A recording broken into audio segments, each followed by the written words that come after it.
Bonjour, chers auditeurs de Fréquence Paris Pluriel dans les 106.3 FM, aussi par l'internet www.rfpp.net. Aquí somos, aquí estamos. Nous sommes ici, ici nous sommes. C'est une émission multiethnique, pluriculturelle, polyglotte depuis Paris pour le monde entier. Et aujourd'hui, c'est une date spéciale et nous avons toutes des sections très jolies, comme toujours, chaque dimanche à cette heure. Et aussi, déjà, la présence de Sophie Velasco dans la salle d'invités de Fréquence Paris Pluriel, qui transmet cette émission depuis le 106.3 FM, aussi par l'internet www.rfpp.net. Aujourd'hui, la section Cuentos y Poemas para Todos. Oh, mon Dieu, c'est a temps, en tiempo y forma para empezar con esta situación de la emisión, porque hoy es 15 de septiembre, es un día muy especial para los mexicastecas que flotamos por el mundo, porque se supone que tenemos 213 años de ser independientes. Yo no sé de quién ni de qué, pero somos más dependientes de muchas otras cosas, en tanto que las dependencias, por ejemplo, con las del teléfono y el teléfono inteligente, pues bueno, son cosas que todo el mundo va teniendo como dependencia. Pero la independencia de este programa nos hace estar enérgicamente motivados para recibir a Sophie y ver que su sección, que siempre trae cosas buenas, comenzará en este momento. Y una buena noticia, porque además hoy puedo decir que gracias a las circunstancias vamos a tener como música una selección muy especial de... Ay, estoy aquí con la cuestión de la televisión. La camarita, la roba almas. Sí, la roba almas, como dice Sophie Velasco. Bueno, pero aquí ya comenzamos. Hablando de dependencias, Juanito. Exactamente. Yo pensé que la única que tenía era yo por ciertos barbitúricos, pero no. Hay más cosas por las que uno puede ser peligrosamente dependiente. Bien, 213 años de independencia, se dicen fácil, pero nos han convertido en un país muy, muy especial.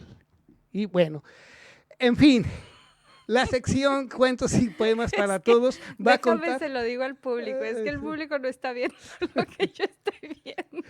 Pero es Juanito luchando contra un trípodo para que su cámara grabe correctamente.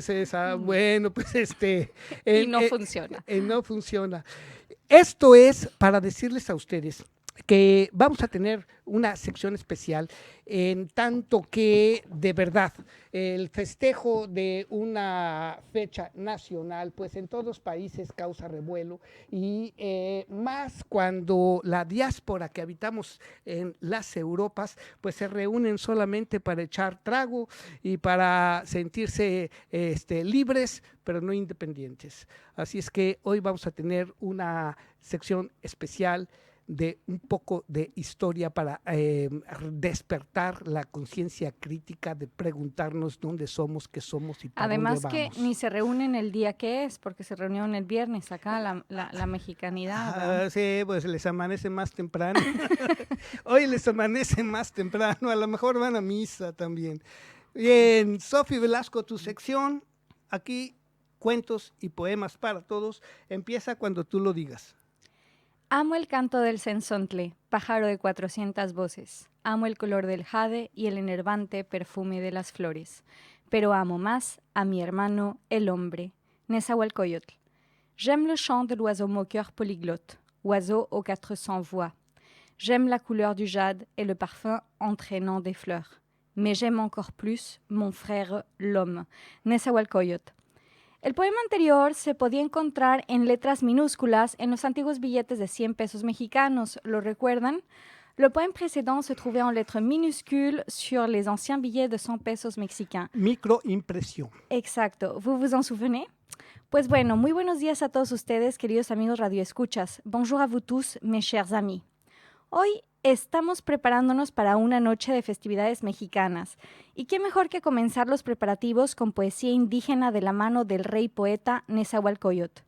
Aujourd'hui, nous nous préparons pour une nuit de festivités mexicaines. Et quelle meilleure façon que de commencer les préparatifs avec la poésie indigène du roi poète Nezahualcóyotl. Y ojo, dije bien Nezahualcóyotl y no Netzahualcóyotl, va sin T, y significa coyote hambriento o el coyote que ayuna. Et attention, j'ai bien dit Nezahualcóyotl et non pas Netzahualcóyotl.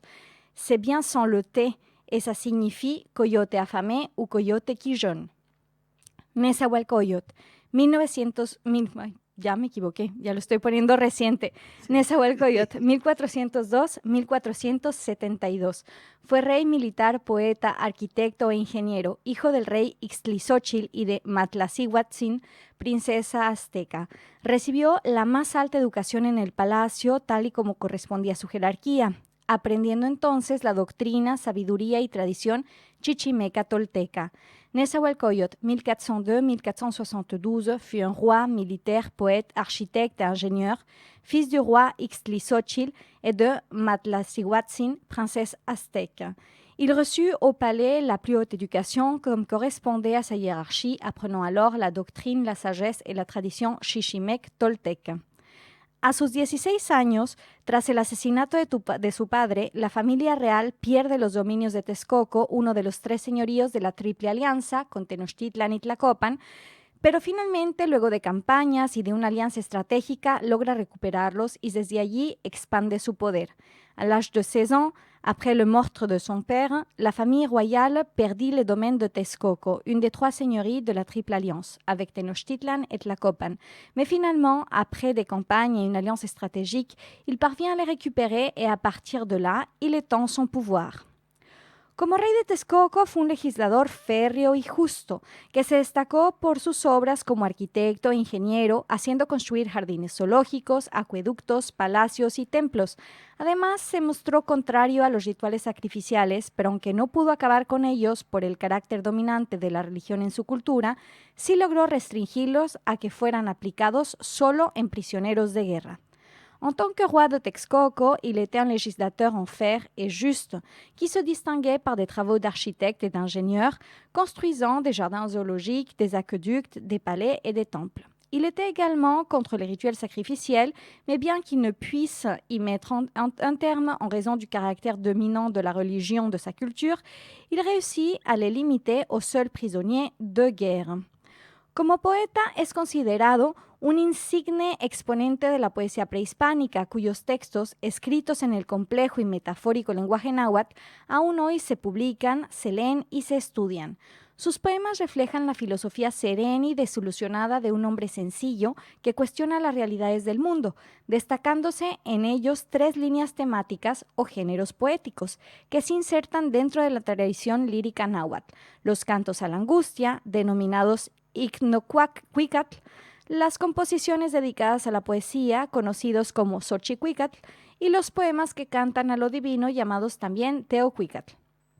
En tant que poète, il est considéré comme un éminent représentant de la poésie préhispanique, dont les textes écrits dans la complexe et métaphorique langue nahuatl sont encore publiés, lus et étudiés de nos jours. Ces poèmes reflètent la philosophie sereine et désillusionnée d'un homme simple qui interroge les réalités du monde en mettant en évidence 3 lignes thématiques ou genres poétiques insérés dans la tradition lyrique nahuatl: les chants d'angoisse appelés Ixnocuicatl, les compositions dédiées à la poésie connues sous le nom de Xochicuicatl et les poèmes qui chantent au divin, également appelés Teocuicatl.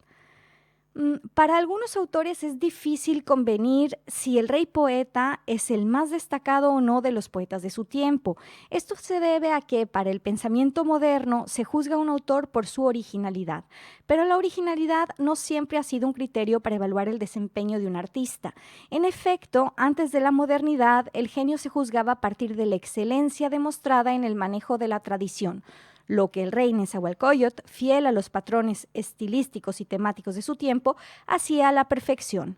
Pour certains auteurs, il est difficile de se mettre d'accord quand il s'agit de définir si le roi poète est ou non le plus remarquable des poètes de son temps. En effet, dans la pensée moderne, un auteur est jugé sur son originalité.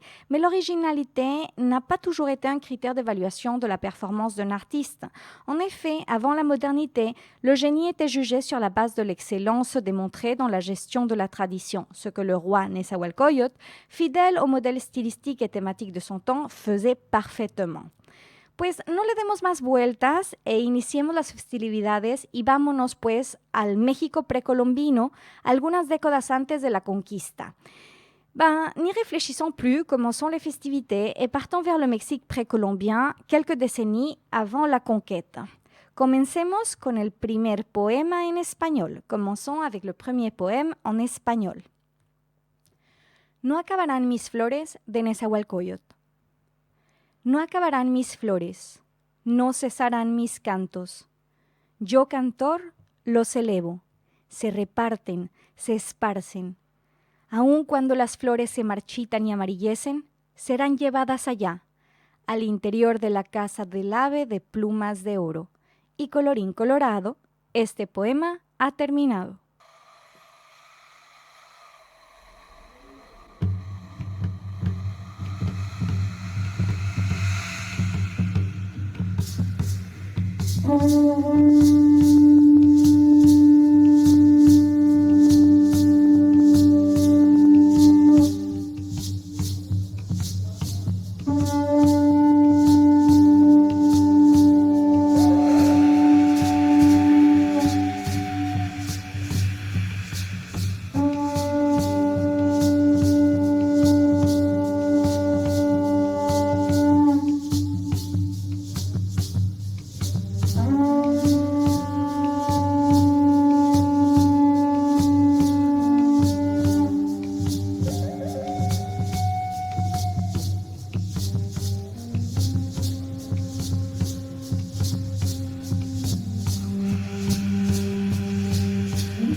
Nous venons d'entendre Huacán Tanca, du musicien et compositeur mexicain Oscar Hernández. Acabamos de escuchar Huacán Tanca, del músico y compositor mexicano Oscar Hernández.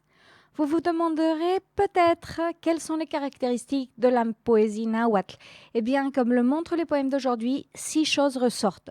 Répétitivité, cœur, les parallélismes qui consistent en l'utilisation d'idées répétées exprimées de différentes manières, diphrasisme, c'est-à-dire l'utilisation de 2 mots différents pour désigner le même concept, mots de clôture, c'est-à-dire des concepts importants qui sont fréquemment répétés, et les motifs interjectifs, qui sont des voix dénuées de sens, dont le but est de créer des effets rythmiques.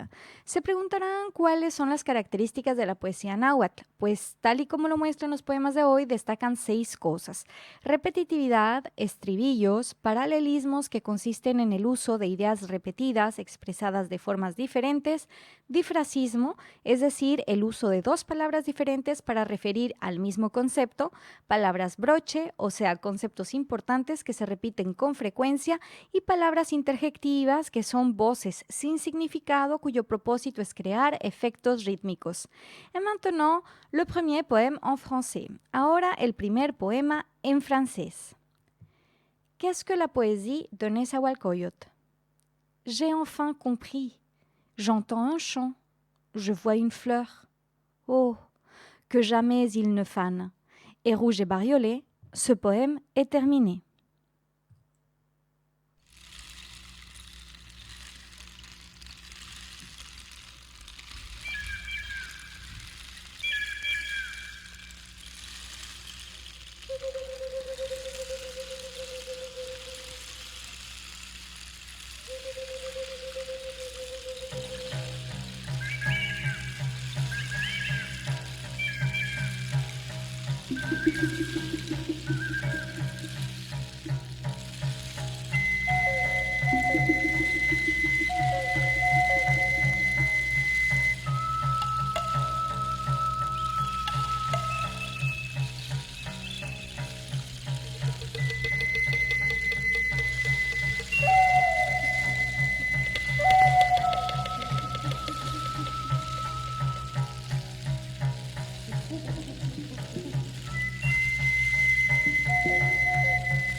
acabamos de escuchar Amazonía del músico y compositor mexicano Oscar Hernández. Nous venons d'entendre Amazonía du musicien y compositeur mexicain Oscar Hernández. Nótese que así como en la poesía, en la música préhispánica, también las repeticiones priman. Notez que tout comme dans la poésie, dans la musique préhispanique, les répétitions prédominent également. Et aussi les bruits et les sons de la nature. Y también los sonidos y ruidos de la naturaleza. Sigamos con el segundo poema en español. Continuons avec le deuxième poème en español. Yo pregunto, de Nezahualcóyotl. Yo, Nezahualcóyotl, lo pregunto. ¿Acaso de veras se vive con raíz en la tierra? Nada es para siempre en la tierra, solo un poco aquí. Aunque sea de jade, se quiebra. Aunque sea de oro, se rompe.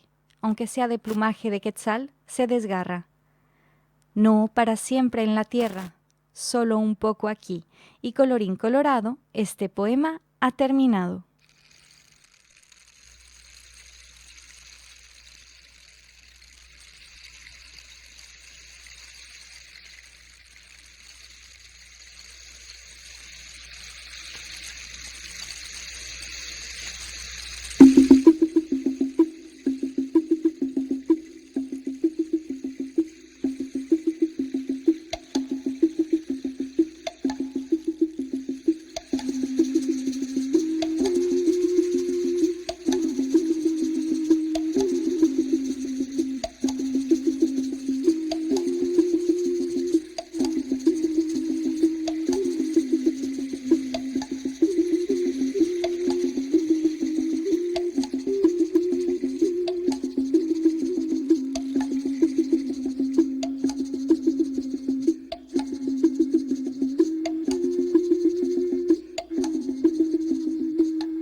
Nous venons d'entendre Danza de los Tepitoton du musicien y compositor mexicain Oscar Hernández. Acabamos de escuchar Danza de los Tepitoton del músico y compositor mexicano Oscar Hernández. Se fijan las repeticiones siempre presentes. Vous vous rendez compte, les répétitions toujours présentes, et dans la poésie et dans la musique, y en la poesía y en la música. Place au dernier poème en français. El turno al último poema en francés. En vain tu saisis ton teponaztli fleuri, de Nezahualcóyotl. En vain tu saisis ton teponaztli fleuri. Tu jettes à poignée des fleurs, elles se flétrissent. Oh mes amis, cette terre nous est seulement prêtée. Il faudra abandonner les beaux poèmes, il faudra abandonner les belles fleurs. C'est pourquoi je suis triste en chantant pour le soleil. Et rouge et bariolé, ce poème est terminé.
Acabamos de escuchar Tlacapainani del músico y compositor mexicano Oscar Hernández. Nous venons d'entendre Tlacapainani du musicien y compositor mexicain Oscar Hernández. Y déjenme decirles que el teponaztli es un pandero de hendidura antiguo de origen mesoamericano. Et laissez-moi vous dire que le teponaztli est un tambour à fente ancien d'origine mésoaméricaine. Y ahora sí, hablemos de la música. Et maintenant, oui, parlons de la musique. Que veo a Juanito emocionado. Juanito est rempli d'émotion en parlant de la musique. Y ahorita verán por qué. Yo profito de vous dire que yo conozco a Oscar Hernández. Oscar Hernández, te mandamos un saludo gigantesco a la CDMX junto con Gina, tu esposa, y esperando que pues este programa sea una vez más el escenario para la música que tú interpretas, que tú creas con instrumentos precolombinos. Efectivamente, pues es una amistad de Juanito, Oscar Hernández. Así que nada, hablemos de él y de su música. Alors maintenant, parlons de lui et de sa musique. Oscar Hernández Ferrusca es un músico e investigador de instrumentos prehispánicos e indígenas, guitarrista clásico y compositor. Mexicano, nacido en Tacubaya, Ciudad de México, en 1965, aprendió sus primeros acordes con su tío para empezar después sus estudios de guitarra clásica en 1976 con el profesor Armando Vera, y poco a poco su pasión y respeto por la música de los abuelos indígenas lo llevaron a adentrarse en el mundo de los sonidos prehispánicos. Oscar Hernández Ferrusca est un musicien et chercheur d'instruments préhispaniques et indigènes, guitariste classique et compositeur. Mexicain né à Tacubaya, Mexico en 1965, il a appris ses premiers accords avec son oncle pour ensuite commencer ses études de guitare classique en 1976 avec le professeur Armando Vera. Et peu à peu, sa passion et son respect pour la musique des grands-parents indigènes l'ont conduit vers le monde des sons préhispaniques. Oír las ejecuciones musicales de Oscar Hernández transporta al auditor hacia un universo místico en donde el tiempo rompe su curso lineal y la magia vibrante de la naturaleza se fusiona con los encantamientos, alegría y dolor ancestrales para evocar y provocar el retorno a nuestra identidad. Écouter les performances musicales d'Oscar Hernández transporte l'auditeur dans des univers mystiques où le temps brise son cours linéaire et où la magie vibrante de la nature se confond avec les enchantements, la joie et la douleur ancestraux pour évoquer et provoquer le retour à notre identité.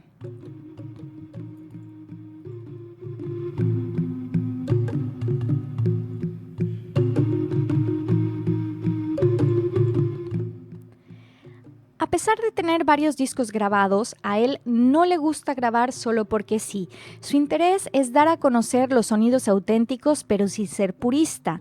No es entonces partidario de utilizar sintetizadores sin ton ni son, pues el sonido debe ser lo más natural posible. Tampoco está de acuerdo en la mistificación, por lo que para cada trabajo musical siempre busca sumergirse a profundidad en algún tema específico, lo que lo lleva a acudir incluso a zonas arqueológicas en busca de un mayor entendimiento de los contextos y situaciones prehispánicas.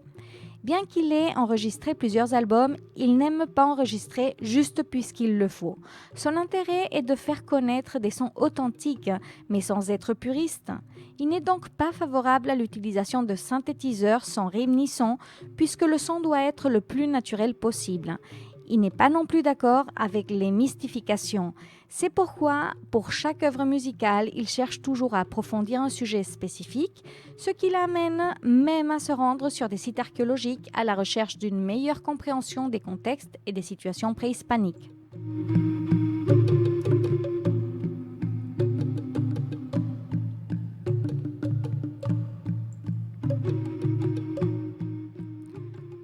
No tengo el gusto de conocerlo personalmente, aunque como ya lo dijo Juanito sí, pero hoy quise poner su trabajo en conjunto con el del Rey Poeta para transmitir el mensaje que la mexicanidad viene de mucho más atrás que la conquista. Je n'ai pas le plaisir de le connaître personnellement, même si, comme Juanito l'a déjà dit, lui, oui. Mais aujourd'hui, j'ai voulu associer son œuvre à celle du roi poète pour transmettre le message que la mexicanité vient de temps plus lointains et bien plus lointains que ceux de la conquête. Dicho esto, no me queda más que agradecerles a Óscar Hernández y a Juanito Guanabacoa por toda su colaboración para la realización de este programa e invitarlos a todos ustedes a escuchar el trabajo de Óscar en las diferentes plataformas y redes sociales. Ceci étant dit, il ne me reste plus qu'à remercier Óscar Hernández et Juanito Guanabacoa pour toute la collaboration pour la réalisation de cette émission et vous inviter tous à écouter le travail d'Óscar sur les différentes plateformes et réseaux sociaux. Y antes de pasar a mi mensajito final, te dejo la palabra, Juanito, si quieres decir algo. Et avant de passer à mon message final, je te laisse la parole, Juanito, si tu veux dire quelque chose.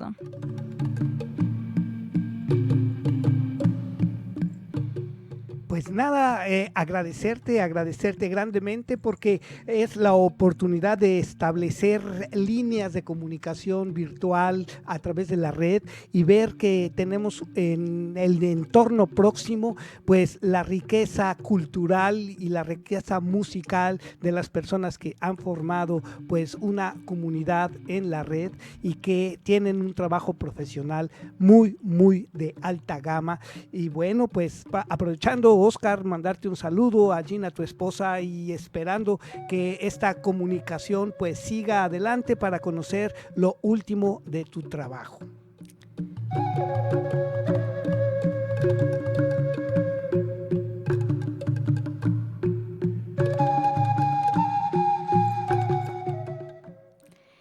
Y bueno, pues ha llegado el momento de despedirnos, no sin antes citar una vez más a Nezahualcóyotl. El guerrero más poderoso es aquel que logra vencerse a sí mismo. Et bon, le moment est venu de se dire au revoir, mais non sans citer au préalable, encore une fois, Nezahualcóyotl. Le guerrier le plus puissant est celui qui parvient à se vaincre lui-même. Y ahora sí, hasta la próxima, à la prochaine.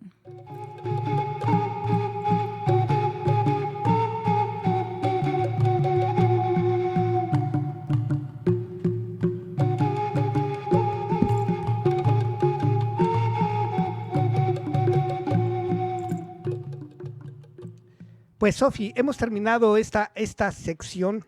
Bueno, no, vamos a encadenar tu sección dentro del análisis de la fiesta nacional, de todo aquello que nos lleva a raíces, a presentar otro aspecto del imaginario colectivo de la América Latina. Y bien, pues estamos en una sociedad de convulsiones, en una sociedad de festejos, de ideologías, de luchas psicológicas y sociales que mucho tiene que ver.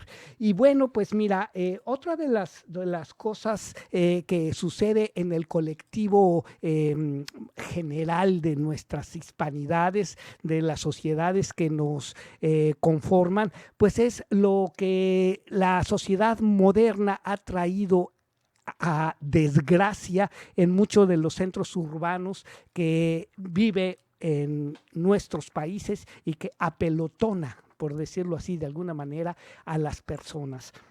Y esta situación pues deviene muchas veces en desgracia. Y ahora que he estado hablando del imaginario, pues me topé con una idea de sugerirte algo sobre Elena Garro. Elena Garro, no Garro, Garro. Elena agarró camino porque Elena agarró camino porque después de estar sometida en una situación bastante conflictiva, con el marido notable que tuvo por mucho tiempo, regresó a México y recibió muchos premios y ahora también está en boga. Y dentro de ese imaginario fantástico, pues también estoy recogiendo las desgracias desde otras plumas. Y entonces, pues muchas veces decimos, ¿qué pasó nosotros como padres cuando los hijos han torcido el camino? Y bien, en esta desgracia que nos viene a presentar una sociedad, todo esto para hablar después de lo que es el festejo y la parte histórica a partir de la independencia, yo propongo que te des un poquito de tiempo y ver ver una participación que pues nos echa a ver qué es lo que pasa con nosotros, con algo que se hace con unos cuentos contrarreloj. Un cuento hecho en menos de 2 horas en vivo y que nos habla de la siguiente temática. Mamá se equivocó. La madre tiene 35 años, pero parece bastante más grande, y entra a la morgue para reconocer el cuerpo de su hijo de 17. Le pide al forense y a la mujer policía si por favor puede quedarse a solas con su hijo. Y cuando los otros se van, se inicia este monólogo. Mira, se te fue el enojo. ¿Cuánto hacía que no tenías las cejas así? Siempre para adentro la cara, siempre enojado. ¿Ves? Esta es tu cara de antes, de cuando eras chico. La frente lisita, la boca sin rabia. Yo te cantaba despacio y te hacía dormir. Vos te dejaste de acordar de eso, pero en una época me buscabas. Yo era chica, medio que no estaba preparada para ser madre, pero aprendí a cambiarte y te cantaba. Y vos tenías la cara así como ahora. Y a veces la gente se pensaba que éramos hermanos porque yo siempre fui así, muy poquita cosa. Por eso dejaste la teta rápido. Llorabas de hambre. Y yo me iba caminando a la San Luis a buscar leche en polvo, que en esa época había una fila de gente que iba temprano a buscar comida. Y entonces yo tardaba un rato y te tenía que dejar solo. Y cuando volvía vos estirabas la manito y te reías de verme. Te ponías contento. Vos no te acordás, pero tuvimos una época linda, antes de que te empezaras a portar mal. Yo sé que a veces te dejaba solo mucho tiempo y eras chico. Cuando estaba doña Elisa te quedabas con ella, pero después de la inundación no quedó nadie, y yo tenía que ir igual a la iglesia a buscar leche y cosas para comer, y no podía ir cargando con vos. Y vos no podías caminar tanto por el ripio. Esa vez que volví a la casa y había entrado Ordóñez, y se había metido Ordóñez con vos en la pieza, yo ahí ya no te dejé más solo nunca, hijo, para ir a buscar comida. Pero se ve que era tarde, porque ya te quedaron los ojos raros, las cejas duras, y empezaste a gritar dormido. Y yo me di cuenta de que vos no me lo perdonaste a eso. ¿Ves? Ahí mamá se equivocó. Pero yo no sabía que había gente tan mala, tan mala. Desde ahí te juro que siempre te llevé cuando me iba. Te dolían los piecitos de caminar, te salían ampollas y llorabas, pero te llevé para todos lados. Así no te pasaba de nuevo eso, ni con Ordóñez ni con nadie. Pero no sé si fue mejor o si fue peor, porque conociste la calle demasiado pronto y ahí ya te desapareciste solo. Mira la carita que tenés ahora. Si sos un nene. A los 8, 10 años tenías este gesto que tenés ahora. Las cejas no están duras. Y tenías un poco de respeto por mí, todavía, me acuerdo. Volvías a la casa con miedo porque sabías que yo te la iba a dar si te ibas 2 días enteros sin avisar. No sé bien cuándo fue que me dejaste de respetar. La primera vez que me pegaste fue para defenderte, eso me lo acuerdo bien. Porque yo te la iba a dar, la viste venir. Ya habías intentado pegarme, pero eras chico y yo te podía agarrar con los 2 brazos, pero un día ya no pude. Habías echado músculo en la calle, comías mejor que yo. Yo había empezado a trabajar para la señora Inés y te veía poco, porque además de las 9 horas en la casa de la señora Inés, yo tenía un tren y un colectivo de ida y de vuelta, casi que llegaba a la casa para dormir nomás. Fue rara esa época porque de repente eras más alto que yo y me empezaba a faltar la plata del bolso. Y yo ya no podía decirte nada porque vivías enojado. Se equivocó, mamá. Porque todas las cosas que vos me pedías yo te las daba. No sé si por miedo a que me levantaras la mano o porque yo creía que así me iba a volver a querer. Vos no te acordás, pero jugábamos a encontrar animales en las nubes. Nos tirábamos los dos boca arriba al costado de la trocha y yo decía, esa de ahí es una gallina. Y vos muy rápido veías la forma, el pico, el cuerpo, porque siempre fuiste despierto. Si hubieras ido a la escuela en vez de juntarte con el tojo y con esa gente, yo tendría que haberte insistido. Pero ya era esa época en que si yo te decía algo me levantabas la mano. Fue este año que empezaron a faltar cosas de casa. No solamente la plata que yo ganaba con la señora Inés, que la empecé a esconder en otro lado para que no te la llevaras, empezaron a faltar cubiertos y la cama vieja del fondo y unos aretes sin ningún valor que eran de mi mamá. Yo no te decía nada. Pero este mes, cuando te llevaste el televisor que compré en 6 cuotas, yo me dije a mí misma, eso no. Estaba pagando la cuota número 3. ¿Sabes el dolor que es pagar la tercera cuota de algo que ya no vas a tener? Mira tu cara. ¿Sabes el dolor que es haber parido a alguien que ya no vas a tener? El domingo fue a buscar la tele que te llevaste, la fui a buscar al aguantadero donde vivís con el tojo, y los escuché a vos y a él hablar de cómo iban a reventar la ferretería de la 39, la de Ludueña. Y entonces me dije, no me voy a llevar la tele, voy a hacer algo mejor. Y pegué la vuelta y le toqué timbre a Ludueña para avisarle. Pero yo no pensé que Ludueña iba... Yo pensé que Ludueña iba a poner doble candado o cualquier otra cosa que hacen los ferreteros para que no los roben, o que iba a llamar a la policía. No pensé que Ludueña te iba a estar esperando armado. No se me hubiera ocurrido nunca, hijo. ¿Ves? En eso también. Mamá se equivocó. Terrible. No. Bueno, cuando mamá se equivoca, cuando suceden las otras cosas que tienen esas miserias urbanas, nos trasladamos a México y bueno, escuchen esta.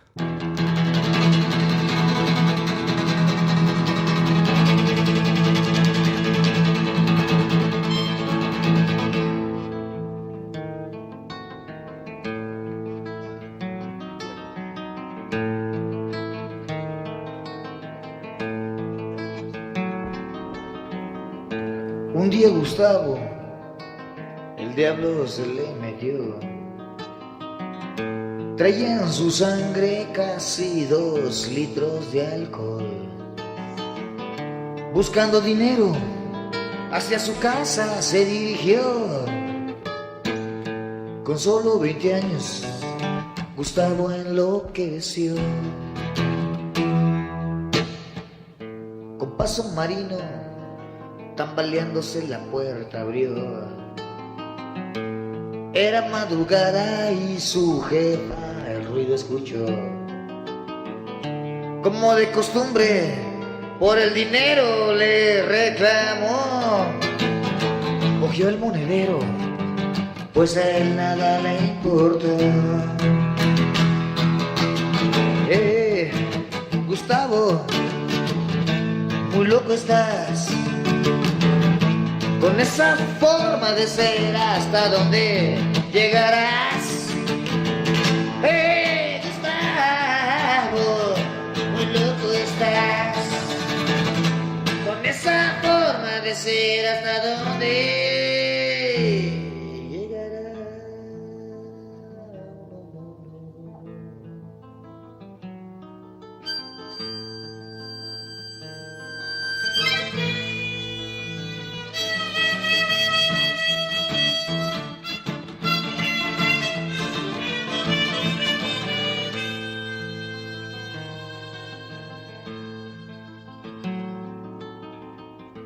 Su jefa se opuso a dejarlo salir. Gustavo furioso con su pico se le dejó ir. Con saña inaudita varias veces la hirió. Con solo 20 años Gustavo enloqueció. Al ver lo que hizo, el alcohol se le bajó. Gustavo en su confusión hasta su sangre se llevó. Salió en un periódico, en un pequeño rincón. Lo que hizo este loco en un momento de alcohol.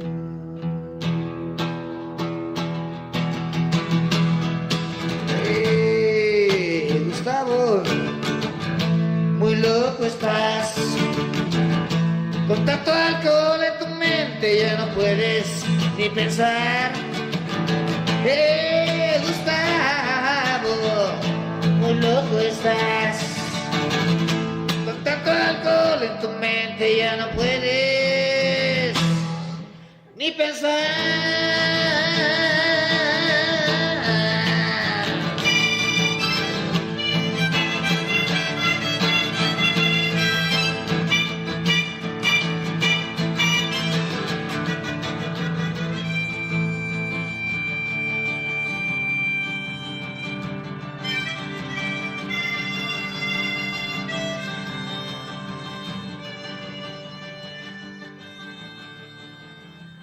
Bueno, esta urbano historia nos la contó el poeta del Nopal, Rodrigo González. Y la pregunta es, Sofi, ¿qué piensas? A 213 años de independencia en México y viviendo los problemas urbanos de pues extrema pobreza, ¿qué crees que nos deba pasar como mexicanos este próximo periodo que se inicia con la conmemoración de la independencia y con el próximo mes el inicio de una nueva gestión con una presidenta?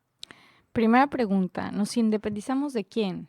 Eso hay que recordarlo. Nos independizamos de los españoles peninsulares para ser gobernados por quiénes, por los españoles nacidos en México. O sea que mucha independencia ahí, como que, bueno, nada más cambió el nacimiento de los que seguimos siendo dependientes, ¿no? Otra cosa, la segunda pregunta, ¿no? En México sabemos que los españoles cuando llegaron fueron recibidos como dioses por la tradición que había con nuestros pueblos indígenas, porque esperamos el regreso de Quetzalcóatl, ¿no? Entonces fueron recibidos con fiestas y festividades, entonces siempre los aceptamos y es una cosa que tenemos muy arraigados por nuestra raíz indígena, ¿no? Nosotros a todo extranjero que llega, pues lo recibimos siempre mejor que a nosotros mismos. Ese es uno de los principios del mexicano, ¿no? Por eso somos una tierra que acoge infinitamente, ¿no? No está mal acoger, pero hay que acoger dándose, o sea, manteniendo su dignidad y el respeto por lo que uno es. Entonces, ¿qué es el mexicano? El mexicano es una mezcla de español con indígena. Esa es la mexicanidad, o sea que tenemos dos vertientes. La mestización. Sí, el mexicano es un mestizo, ¿no? Una mezcla de raza indígena con raza española, que nació en un país magnífico, lleno de riquezas y lleno de bellezas que no tenemos que olvidar. Entonces, por nuestra parte indígena, tenemos esa acogida generosa, dadivosa, que da y entrega, ¿no? Y un poco esa parte ya más que se aprovecha de la situación que viene del español, ¿no? O sea, tenemos esa ambigüedad. Pero sin dejar de ser esos que acogen, debemos mantener nuestra dignidad ante todos. Eso es lo primero. Y eso nos incluye entre nosotros mismos. Ojalá pues que la nueva presidenta que está ahora en el poder, que el pueblo eligió, pues le dé al pueblo mexicano eso que busca, ¿no? Que le devuelva esa dignidad personal que pues fuimos haciendo un simple valor de cambio. Ahí está un punto de inflexión que yo discuto. No es que nos vaya a dar una persona lo que nos falta, sino yo creo que ha sido el momento de inflexión para reflexionar de nuevo, para pensar qué ruta tenemos que seguir, que es muy difícil. En primer lugar, la educación. En segundo lugar, pues el pan para todos y el evitar esas extremas relaciones de miseria. Pero precisamente por eso es que digo que nos lo den, no porque no se pueda conseguir, pero porque todo parte de un principio, ¿no? Eso mi mamá siempre lo repetía. Todo se solucionaría con una sola cosa y una sola palabra, ¿no? Que es lo que todos los gobiernos limitan en el mundo entero y se llama educación. Eso. Porque la educación te hace libre. Tú puedes estar encerrado en una cárcel, pero con un pensamiento formado puedes ser libre, ¿no? Entonces, si dieran buena educación, pues esto sería otra cosa. Están muchos problemas en México con esas cosas del texto único en un país tan vasto y diversos problemas, pero ya con que dieran una buena educación base ya sería un gran avance y lastimosamente esa no es como que vaya a venir de un pueblo donde el nivel de analfabetismo no solamente se limita a no saber leer, ¿no? Porque hay muchos que no saben leer, sí, pero hay quien ni siquiera entiende lo que lee, que ese es el analfabetismo más grave, ¿no? Una gente que no entiende lo que está leyendo y que no lo retiene, eso es un problema gravísimo. Entonces, ojalá que pues lo que se le solicita a un gobierno, que es salud, seguridad y educación, pues lo dé, ¿no? La verdad, yo de nuevo no tengo favoritismos políticos en ningún sentido. Creo que el principal problema de los gobiernos del mundo, en el mundo entero, lo que he sentido, es que no tienen amor. Es decir, no aman ni al país que están gobernando ni a su gente. Y cuando no hay amor, por eso, pues, ¿cómo se va a poder hacer algo bueno, ¿no? La tenemos complicada. Te agradezco Exactamente. mucho tu opinión. Entonces, y bueno, pues esto nos va transportando a esta situación de platicar un poco sobre el 213 aniversario. Tengo alguna información, pero como a mí me gusta hacer la relación con la literatura y estando explorando a Hernán Cassiari, que le mando un saludo porque pues es ya es tu cliente frecuente. es mi cliente que frecuente. No, pues que el ingenio de hacer un cuento y de hablar de los temas de una manera que además toca el espíritu de muchas gentes, estamos viendo qué pasa con los países. Y él ha hecho algo que se llama la edad de los países. Solo antes de que pases a eso, déjame dar un último mensaje para el Día de la Independencia, ¿no? Tenemos una nueva presidenta, entonces no me sorprendería que hoy en día, por primera vez, se hable muchísimo de doña Josefa Ortiz de Domínguez, ¿no? Que ciertamente fue la cabeza de la independencia, ¿no? Y me parece perfecto que por primera vez se le ponga muy al frente, solo aguas, ¿no? Que no se tome solo por ahí, que no sea una tendencia feministoide a medias las que nos lleven este mensaje. Se necesitó de mucha gente para hacer este trabajo de independencia, ¿no? De nuevo, independencia relativa, ¿no? Eso lo sabemos, pero eso es algo intrínseco al hombre. Entonces, bueno, investiguen un poco más sobre doña Josefa, es un personaje inteligente, no se atoren en ella, ¿no? Vayan más allá. Hubo grandes caudillos, y pues nada. La próxima, la señora Garro, por favor, para la señora que agarró Sí. la onda, porque además ella tiene mucho que ver, fue una de las dirigentes en el 68 y bien, hay una historia que podemos redescubrir. Y para esto, pues te agradezco muchísimo, ha sido siempre un placer tenerte y que tienes Te tantas... dejo con tus cosas literarias, pero tengo que decir, visto que estamos en México, un chiste muy bueno, porque la verdad no estamos en la fecha exacta de estos, pero es que lo vi y por la mexicanidad A ver, va cuéntanoslo. adelante y dice, así un consejito Sí. que les dejo a todos y que comienzo a pensar aplicarlo yo hoy en día, siempre que tengo miedo de tomar una decisión me pregunto qué haría Juan Escutia y pues me aviento. Y a los que no saben quién es Juan Escutia, pues agárrense por ahí un librito, Sí. y ya verán quién es. Bien. Y pues mientras tanto, entonces, vamos a ver qué es la edad de los países y cómo podemos en un momento dado establecer del imaginario el principio para hablar de un poco de historia en esta 213 celebración del 16 de septiembre de 1810, donde se celebra el grito de independencia, y vamos a hablar por qué el 15 y el 16 se festejan, quienes rifan en esa tradición iniciada en un gobierno, etcétera, etcétera. Mientras tanto... que les recuerdo, también están las novelas históricas antiguamente de Televisa que son muy buenas, La Antorcha Encendida, ahí para... Sí, bueno, la verdad, ahí hay sí. una referencia histórica, Belina, si no Ajá. las han visto, Hay échenselas, varias, ya que les hay gustan las varias. novelas, están mejores que las actuales y aprenden un poquito de historia.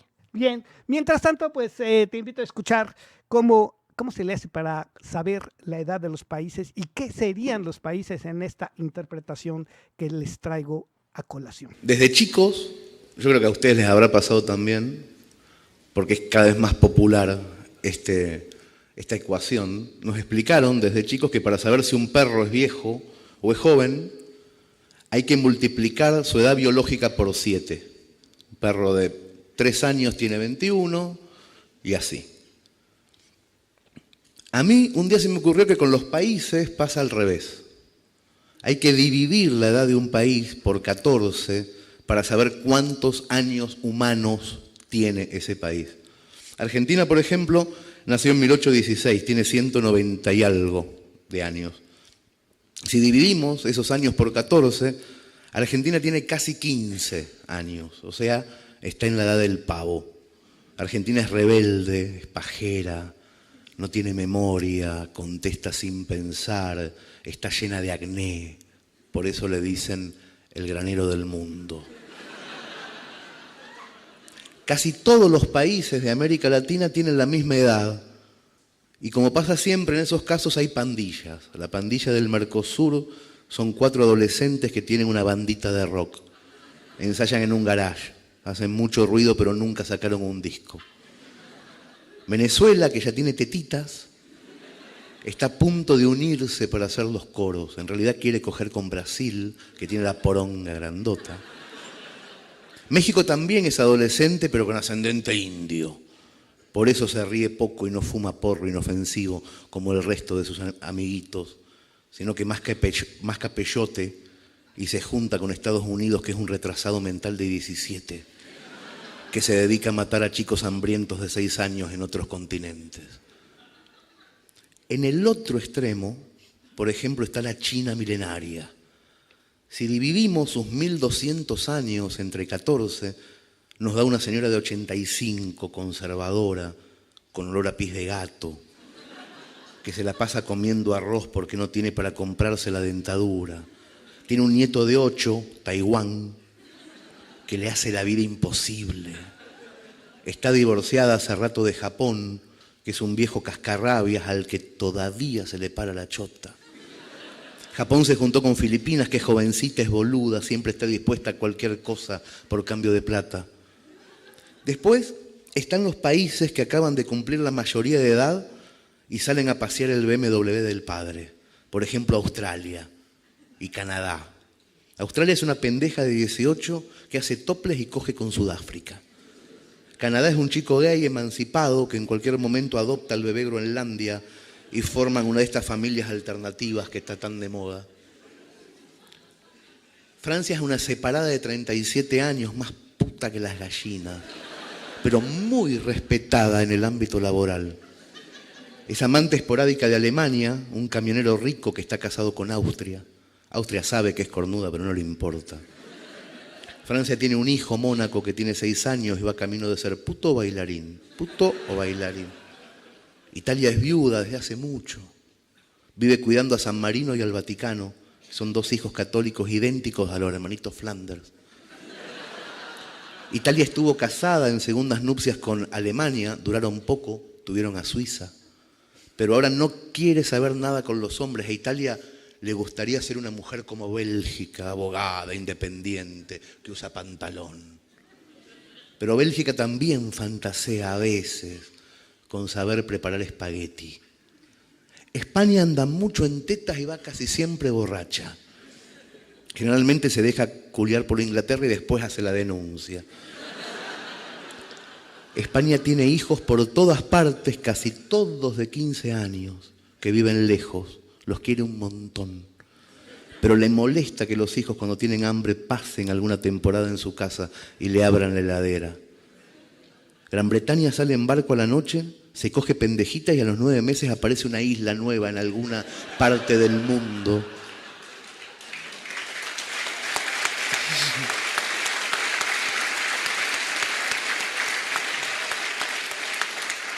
Pero no se desentiende. En general las islas viven con la madre, pero Inglaterra les da de comer. Escocia y después Irlanda, los hermanos de Inglaterra que viven en el piso de arriba, se pasan la vida borrachos y ni siquiera saben jugar al fútbol, son la vergüenza de la familia. Suecia y Noruega son dos lesbianas de 39, casi 40, que están buenas de cuerpo a pesar de la edad y no le dan bola a nadie. Cogen y laburan, cogen y laburan, cogen y laburan. Son licenciadas en algo. A veces hacen trío con Holanda cuando necesitan faso. Y a veces le histeriquean a Finlandia, que es un tipo de 30 años medio andrógino, que vive solo en un ático sin amueblar y se la pasa hablando por teléfono con Corea. Corea, la del sur, vive pendiente de su hermana esquizoide. Son mellizas, pero la del norte tomó líquido amniótico cuando salió del útero y se quedó estúpida. Se pasó la infancia usando pistolas y ahora que vive sola es capaz de cualquier cosa. Estados Unidos, el retrasadito de 17, la vigila mucho, a la del norte. No por miedo, sino porque quiere las pistolas. Israel es un intelectual muy joven que tuvo una vida de mierda. Hace unos años, el camionero de Alemania, que iba por la ruta mientras Austria le chupaba la pija, vio que pasaba Israel y se lo llevó por delante. Y no solamente que no lo socorrió, sino que lo atropelló 2 veces. Para atrás, para adelante, para atrás, para adelante. Desde ese día Israel, todo así, turulato, dejó de leer libros, porque se la pasaba leyendo libros. Y ahora en vez de eso se la pasa en la terraza tirándole cascotes a Palestina, que es una chica que está lavando la ropa en la casa de al lado. Irán e Irak eran 2 primos de 16 que robaban motos y vendían los repuestos. Hasta que un día sin querer le robaron un repuesto a la motoneta de Estados Unidos y se le acabó el negocio. El mundo estaba bien así, es decir, como estaba, hasta que un día Rusia se juntó sin casarse con la perestroika y tuvieron 12 de hijos, todos raros. Paquitiscán, Chacatascán, uno gay que se llama Georgia, esquizofrénico. A mí me da un poco de miedo que nos aparezcan países de corta edad, así de repente, porque me pregunto, ¿para qué siguen naciendo países nuevos si los que hay todavía no funcionan? Bueno, esto es para pasar del imaginario sarcástico, del imaginario en que todo podemos antropomorfiarlo, si vale el neologismo, e imaginar cómo es el mundo, que bastante más complicado, está envuelto en mitos, en leyendas y en historias que cuentan siempre los vencedores. La visión de los vencidos se deja como una alternativa de discusión y que pues entretenimiento.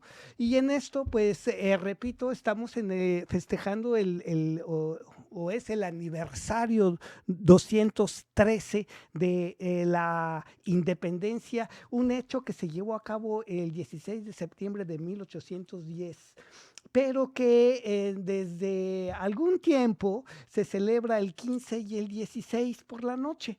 Las lenguas dicen que coincide con el 15, que es el natalicio de Porfirio Díaz, y el gobierno desde entonces celebra el 15 y el 16. Hay que ver que el héroe Porfirio Díaz duró en la silla y en el poder algo de 30 años, algo así como 30 años.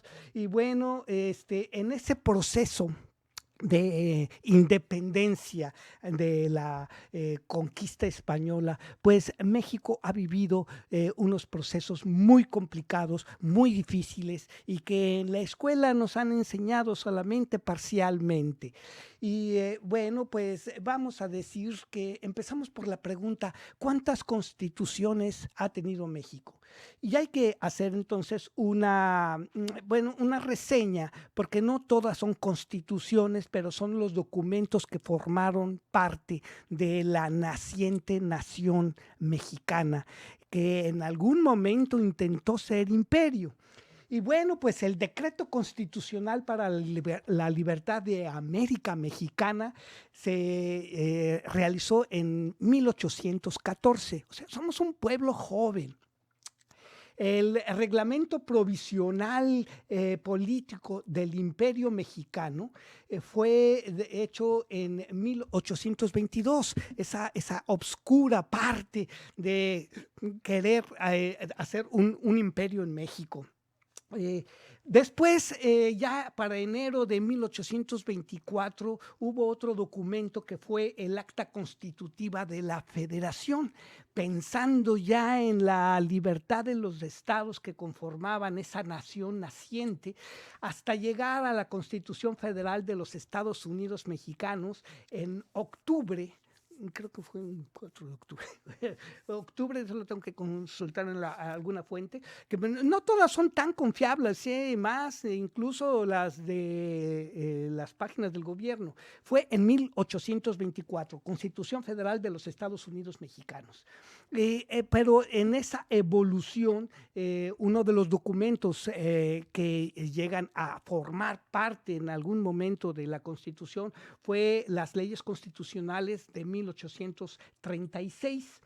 Después, las bases de la organización política de la República Mexicana, en donde nos vamos a poner los mexicanos de acuerdo cómo vamos a gerenciar toda esa riqueza de los estados, que en aquel entonces todavía había parte de la California, Colorado, Texas, como parte de la organización nacional mexicana. El Acta Constitutiva y las reformas de 1847 presidió a las bases de la organización política de la República Mexicana del 43, de junio de 1843.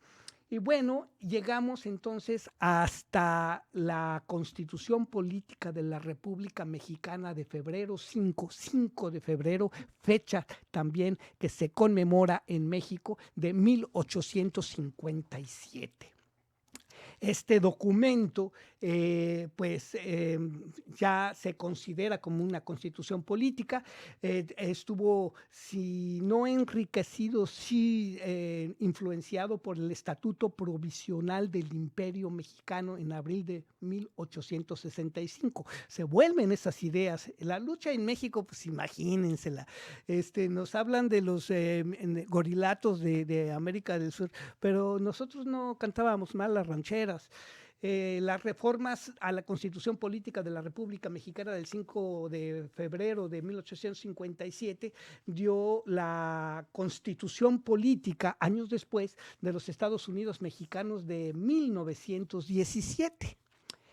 Esa Constitución Política de los Estados Unidos del 5 de mayo tuvo un documento que la actualizó, y eso se hizo también en 1917.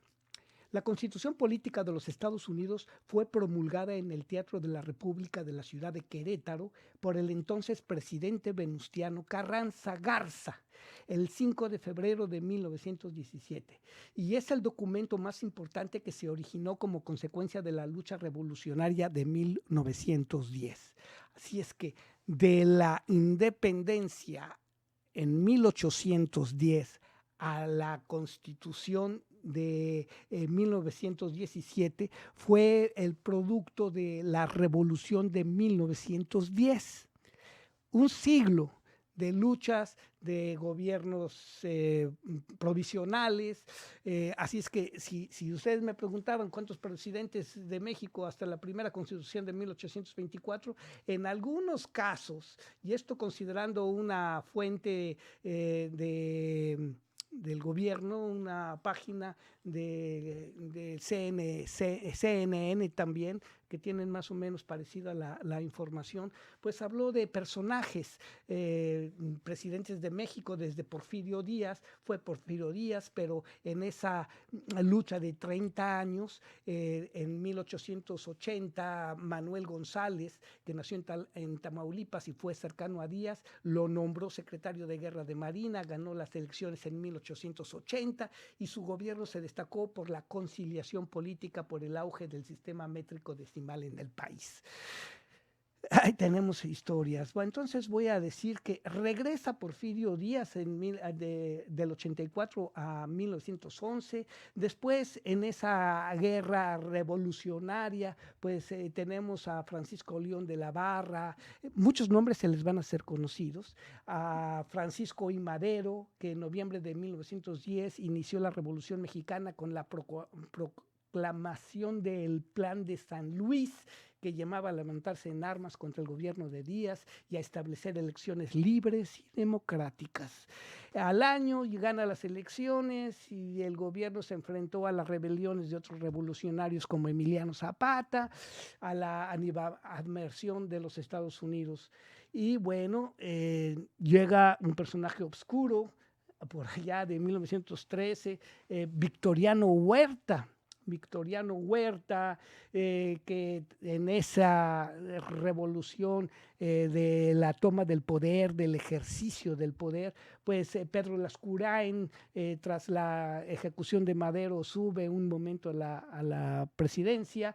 En 1913 a 14, Victoriano Huerta está en el poder. Después nació en Campeche un tío que se llamó Francisco Carvajal en 1914, hasta llegar a Venustiano Carranza, que sustentó el poder hasta 1920. En fin, todas estas situaciones nos hace tener en México en un momento dado un gobierno paralelo, que Eulalio Gutiérrez Ortiz estuvo al mando. Bueno, toda una serie de personajes hasta Adolfo de la Huerta en 1920. Vean ustedes cómo realmente las cosas no fueron fáciles. Por este tío de Adolfo de la Huerta, cuando Carranza decretó en 1919 que las aguas del río Sonora eran de la nación, de la Huerta, que nació en ese estado y era su gobernador, se declaró en rebelión y proclamó el plan de Agua Prieta, que desconocía a Carranza. Con el triunfo del plan, de la Huerta asumió como presidente interino de México. Todas estas eran una guerra entre generales y militares, porque del 20 al 24 surge la figura de Álvaro Obregón, en el 24 al 28 Plutarco Elías Calles, y así nos fuimos hasta Emilio Portes Gil del 28 al 30, Pascual Ortiz Rubio, que también dijeron muchas cosas bonitas por ahí, por los gobiernos. En el 32 deja la presidencia, se la da a Abelardo L. Rodríguez, y en el 34 al 40 empieza lo que ha conformado de alguna manera el poder que durante 70 años prevaleció, que fue el PRI, pero desde sus inicios, del 34 al 40, Lázaro Cárdenas del Río toma la presidencia, seguido por otro general, que Manuel Ávila Camacho, que estuvo del 40 al 46, ya teníamos 6 años de gobierno, del 46 al 52, ya el veracruzano Miguel Alemán Valdés logra ser abanderado por el Partido de la Revolución Institucional, el PRI, antes Partido de la Revolución Mexicana. Ahí comienzan nuestras tragedias y nuestros devenires. Ya en el 58 dejó el poder Adolfo Ruiz Cortines. Nos seguimos con, ya en los años 60, del 58 al 64, Adolfo López Mateos, que saludaba extendiendo los brazos y se hizo muy famoso. Ya a mí me tocó ya esa imagen del presidente que cuando iba pasando en el carro, Cadillac negro, le echaban confetis por las avenidas, desde los edificios donde pasaba, y saludaba con las manos a diestra y siniestra. Fue muy, muy, muy famoso porque en 1960 nacionalizó la industria eléctrica. Después llega una persona que le hicieron también muchos chistes porque era un poblano llamado Gustavo Díaz Ordaz, del 64 al 70. Ahí suceden las Olimpiadas del 68, ahí entran figuras como Luis Echeverría en la Secretaría de Gobernación, y pasajes también muy fuertes, que ahora tienen su incidencia y sus consecuencias en nuestro país.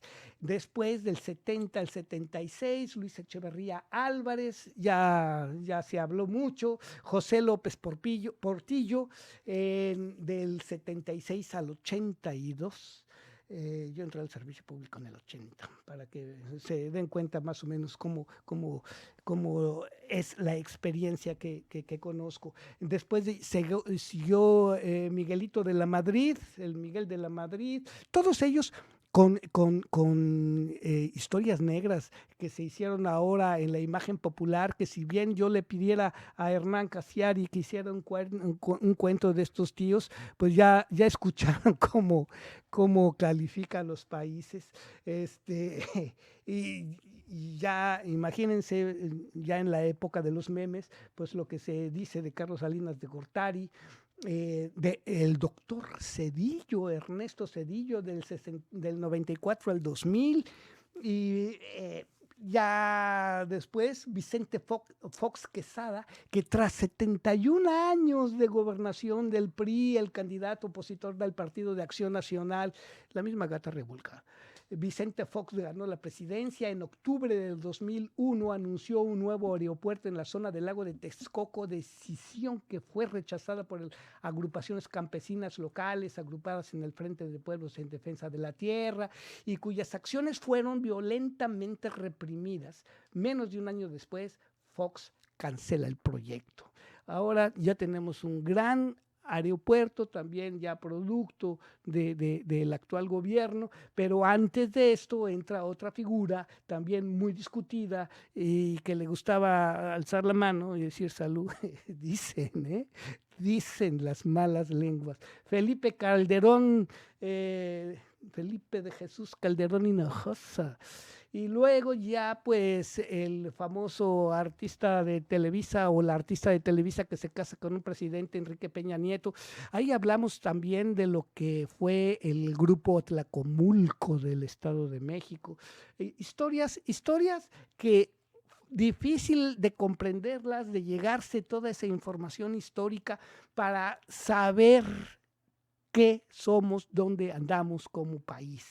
Y llegamos al 18 con Manuel Andrés López Obrador, que en su tercera candidatura presidencial, o sea, 3 y fue la buena, ganó la elección con el 53 punto y pico de porcentaje de la votación.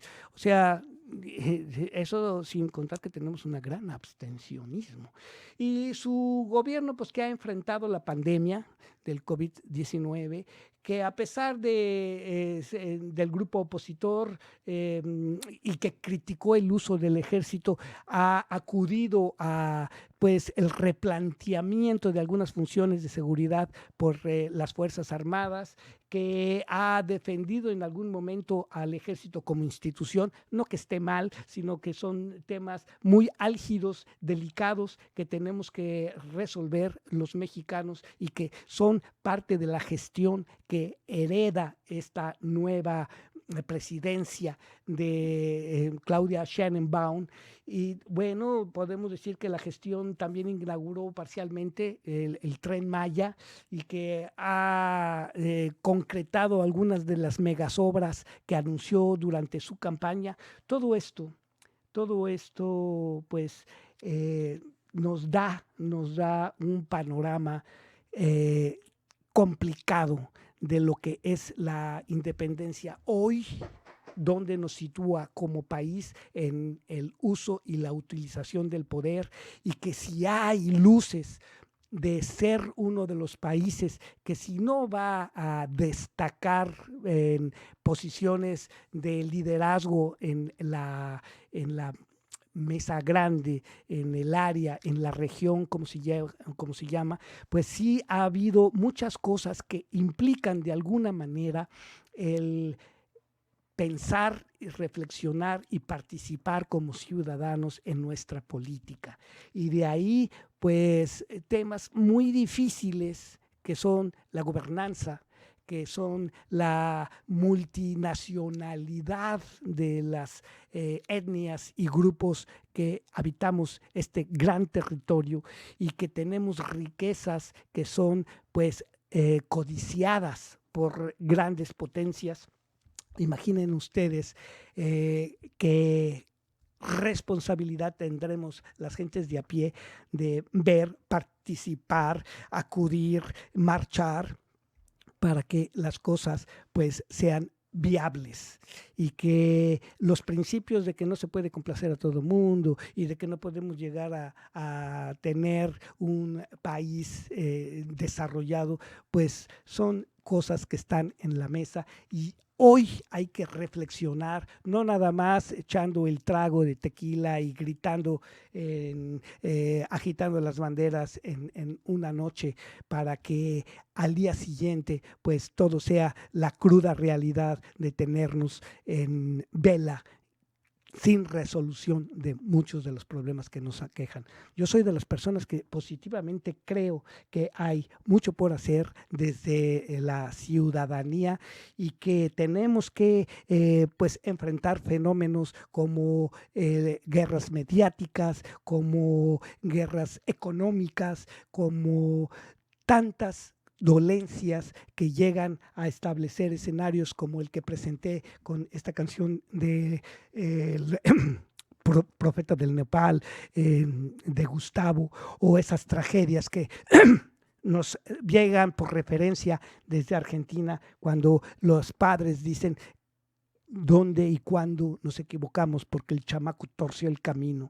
Tenemos un país con una juventud inmensa y que esta sección, antes de empezar la sección musical, que también va a estar enriquecida por mucha información musical que les traigo, pues tengamos tiempo de reflexionar un poco.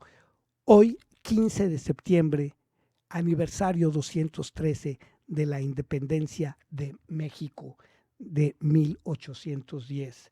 Y este pasaje breve y pues sin ton ni son en cuanto a un solo tema o un solo seguimiento, sino un mosaico de ideas de lo que es la edad de un país.